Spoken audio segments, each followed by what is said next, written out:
Dünəndən hər kəsin danışdığı bir mövzu haqqında mən də istəyərdim sizlərlə fikir bildirim. Bu müğənni var, təxəllüsü də Əfəndidir, düzdür. Əfəndi türklərdə əsilzadəyə deyirlər, yəni Əfəndi ziyalı adamlara deyirlər. Bilmirəm kimdir, nə yoxdur elə. Nə gəldi təxəllüs sözünə qoyur.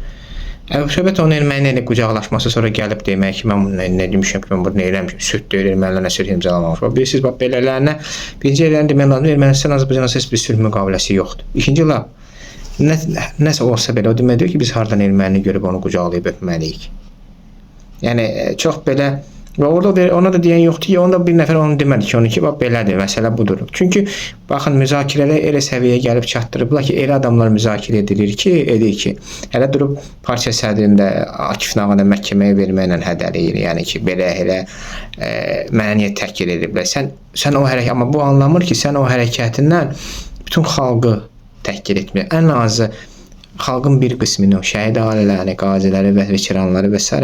ən azı bax, bu məsələdə ermənilərə qarşı daha prinsipial mövqe olanlar, 30 illik qaçqın həyatı yaşayanlar, birinci Qarabağ müharibəsində itkin qurban olanlar, sən hamısı onları təhqir edirsən. Baxın, bu bizim məhkəmədə, Bakı məhkəmədə erməni terrorçuların məhkəməsi gedir. Orada nə qədər şahidlər durur bizim sakinlər arasında, hansılar ki, əsir olublar, orada işgəncələr görüblər onların əlindən, yaxınlarını itiriblər və sən onları təhqir edirsən bəs bu məsələlərlə. Yəni ki, və burada təkcə o özünü Əfəndi təhlisi qoyanın günahı deyil, bu cəmiyyətimiz bu gündədir. Mən baxıram bizim cəmiyyətə, yəni bir ermənilərə bir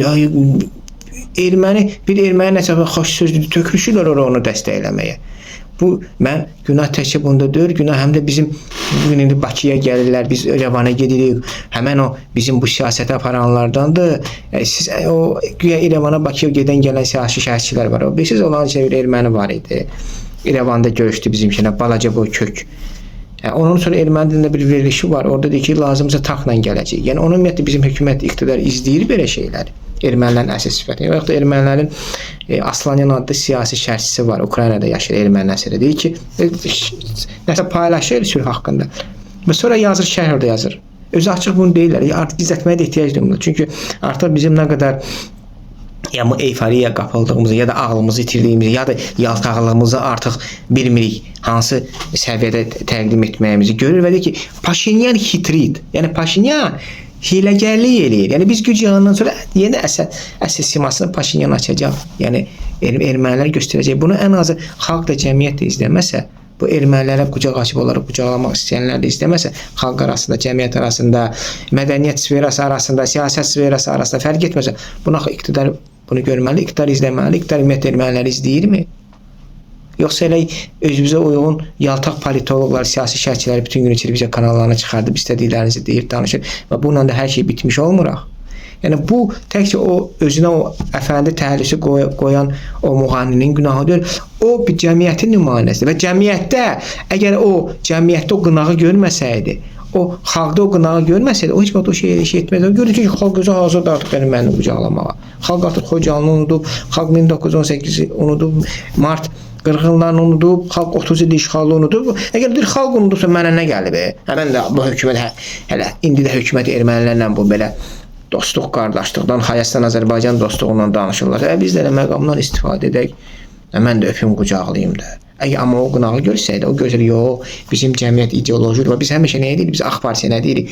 İdeoloji cəmiyyət qurmaq lazımdır. İdeoloji xalq olmalıdır. İdeoloji dövlət olmalıdır. İdeoloji iqtidar olmalıdır. İdeoloji müxalifət olmalıdır. Bu heç biri olmadığı halda erməni qucaqlayacaqsan, 12 bal da verəcəksən. Elə sabah erməniyə ərə də gedəcəksən, ondan uşaq da doğacaqsan. Və düzünə var ki, burada sülhdür də artıq. Bir sülh imzalamışsan. Və bunu mən həm də hökumət yanımda o kalibrlərə, milvallara bəs paylaşırlar, elə ermənilərdən də statlar gətirirlər, ermənilərin müsahibələrini verir, SBS-lərə, mən onları göstərməm, onların başında duranlara, o siyasəti onlara tapşırıq verənlərə deyirəm, yəni iqtidara deyirəm, ayılın, hələ gec deyil, ayılın və bu eyfariyadan çıxın.